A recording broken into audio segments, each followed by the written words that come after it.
ଏହି ଆମ ଜୀବଜଗତ ମଧ୍ୟରେ ମାନବ ସବୁଠାରୁ ଶକ୍ତିଶାଳୀ ଜୀବ ଅଟେ। ଆଜି ଆମେ ଜାଣିବା ମନୁଷ୍ୟର ଆକର୍ଷଣୀୟ ଓ ପାୱାରଫୁଲ୍ ଶକ୍ତି ବିଷୟରେ, ଯାହା ପାଇଁ ଏହି ମାନବ ଏତେ ଉପରକୁ ଉଠି ପାରିଛି, ଏପରିକି ଅନ୍ୟ ଗ୍ରହରେ ପହଞ୍ଚି ସେଠାରେ ରହିବା ପାଇଁ ଇଚ୍ଛା ପ୍ରକାଶ କଲାଣି। ଆଜି ଦୁନିଆର ଯେଉଁ ବିକାଶ ଦେଖୁଛେ, ଏହା କେବଳ ମଣିଷର ମାଇଣ୍ଡ ପାଇଁ ହିଁ ସମ୍ଭବ ହୋଇପାରିଛି। ଏହି ମାଇଣ୍ଡ ପାୱାରକୁ ବ୍ୟବହାର କରି ପ୍ରତ୍ୟେକ କାର୍ଯ୍ୟକୁ ସଫଳତାର ସହ ହାସଲ କରିପାରିଛି। ପ୍ରଥମରୁ ଜାଣିବା କଥା ଏହା କି ମସ୍ତିଷ୍କ ୟାନି ବ୍ରେନ୍ ଏବଂ ମନ ୟାନି ମାଇଣ୍ଡ, ଏହି ଦୁହିଁଙ୍କ ମଧ୍ୟରେ ବହୁ ବଡ଼ ଅନ୍ତର ଅଛି।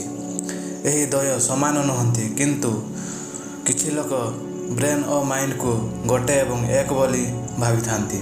ପ୍ରକୃତରେ ବ୍ରେନ୍ ହେଉଛି ଶରୀରର ଏକ ଅଂଶ ବା ଅଙ୍ଗ, ଯାହାକୁ ଆମେ ଦେଖିପାରିବା, ଛୁଇଁପାରିବା, ଏହାର ଆକାର ମଧ୍ୟ ମାପିପାରିବା।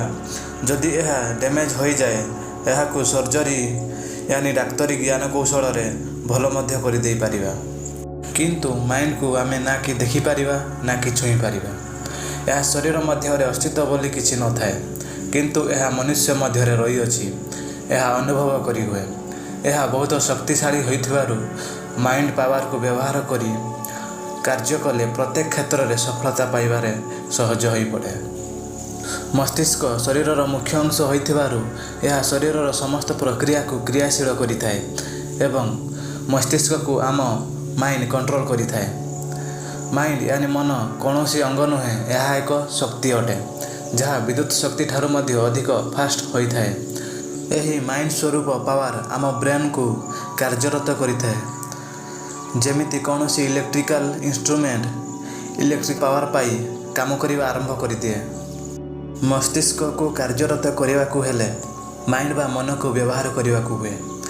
ଯେଉଁଭଳି କୌଣସି କମ୍ପ୍ୟୁଟର, ଲ୍ୟାପଟପ୍ କି ମୋବାଇଲ ହେଉ, ଏଥିରେ ସଫ୍ଟୱେର୍ ଇନଷ୍ଟଲ୍ କରିବାକୁ ପଡ଼ିଥାଏ। ସଫ୍ଟୱେର୍ ବିନା କମ୍ପ୍ୟୁଟର କି ରୋବଟ୍ ପରି ହାର୍ଡ଼ୱେର୍ ହେଉ କିଛି ବି କାମ କରିନଥାଏ। ଏହିପରି ଆମ ବ୍ରେନ୍ କମ୍ପ୍ୟୁଟର, ଲ୍ୟାପଟପ୍ ପରି ହାର୍ଡ଼ୱେର୍ ହୋଇଥାଏ। ସଫ୍ଟୱେର୍ ସ୍ୱରୂପ ଆମ ମାଇଣ୍ଡ ବ୍ରେନ୍ ମଧ୍ୟରେ ବ୍ୟବହାର ହୋଇଥାଏ। ଏହି ଆମ ମାଇଣ୍ଡରେ ହିଁ ବିଚାର, ଚିନ୍ତା, ଇଚ୍ଛା, କଳ୍ପନା, ଦୟା, କ୍ଷମା, ଲୋଭ, ଭୟ, ଇମୋସନ୍ ଜାଗୃତ ହେବା ସହ କାହା ପ୍ରତି ଘୃଣା ଭାବନା ତ କାହା ପ୍ରତି ପ୍ରେମ ଭାବନା ଆସିଥାଏ। ଯଦି ଆମ ମନକୁ ସ୍ୱଚ୍ଛତାର ସହ ସତ୍ ଉପଯୋଗ କରି କାର୍ଯ୍ୟ କରିବା, ତାହେଲେ ପ୍ରତ୍ୟେକ କ୍ଷେତ୍ରରେ ଲକ୍ଷ୍ୟ ହାସଲ କରିପାରିବା।